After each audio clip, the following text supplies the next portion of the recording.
Türkmenistan täze deňiz portuny açdy. Bu deskanyň ýurdun eksport mümkinçiliklerini gowlandyrmagyna we Ýewropa bilen Aziýany birleşdirýän sebäpleri merkez bolmagyna umyt baglanylýar. Türkiýanyň GAP İnşaat Kompaniýasy tarapyndan gurulan $1,5 milyard deska 2-nji maýda Merkez Aziýa ýurdunyň tebii gaz eksportyna bagly bolan ykdysadyýetini diversifikasiýa etmek synanşygynyň fonuny açyldy.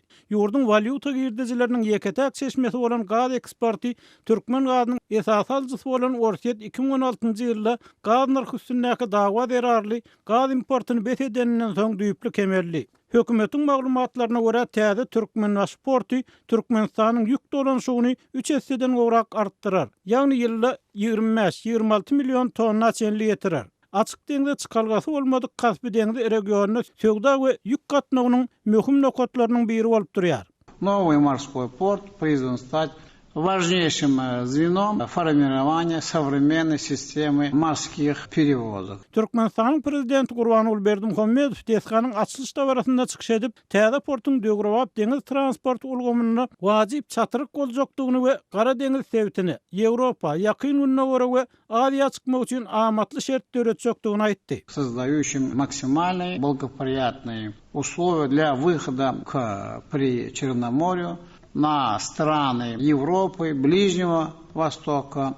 Azat Ýewropa Azatlyk radiosynyň Merkez Aziýa ýurtlar boýunça eksperti Bruce Panner bu portuň Türkmenistan üçin suwaldylan gaz, newit kimya önümlerini eksport etmekde peýdaly bolup biljekdigini, Aşgabatyň munyň üçin gaz suwuklandyrýan, newit kimya önümlerini öndürýän zawod gurýanyny, Orsetden gäme satyn alyp ýörendigini belleýär. Ýöne ekspert bu portuň ören ullan tutulmagynyň oňa garşylanan $1,5 milyard ýa-da ondan hem käm serişdäniň Türkmen ykdysadyety üçin o diýen amatly bolmagyny, belki-de ýetki bolanyny öňe sürýär. It's being billed as like a big major hub and a connection. Now that forgets that Kazakhstan has improved its port facility at Aktau, and they have another one that they just built at this place called Kurik, which is further south. Täze port uly we esasy baglanşyk merkez hökmünde guruldy. Bu iş Kazakstanyň Aktaudaky esasy we giňerdilen portuny hemde Kurik diýen ýerdäki portuny nazara alman edildi. Bu iki port ýylda 20 milyon tonnadan gowrak, belki-de 25 milyon tonna ýük geçirýär diýip Bruce Panner bu portlaryň Hataýdan gelýän ýükleri gapy alýanyny ýatlatdy.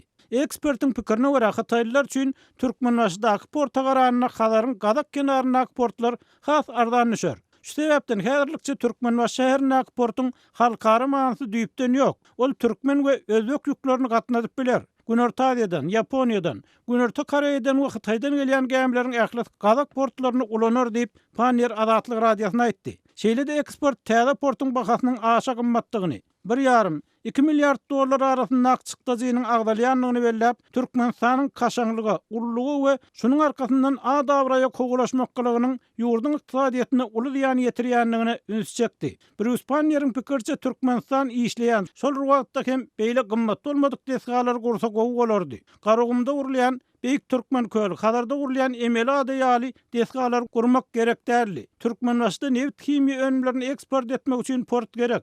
Ýöne beýle porty häzirki agdalýan serişdäniň ýartyndan hem az pula gurup bolar diýip ekspert aýdýar.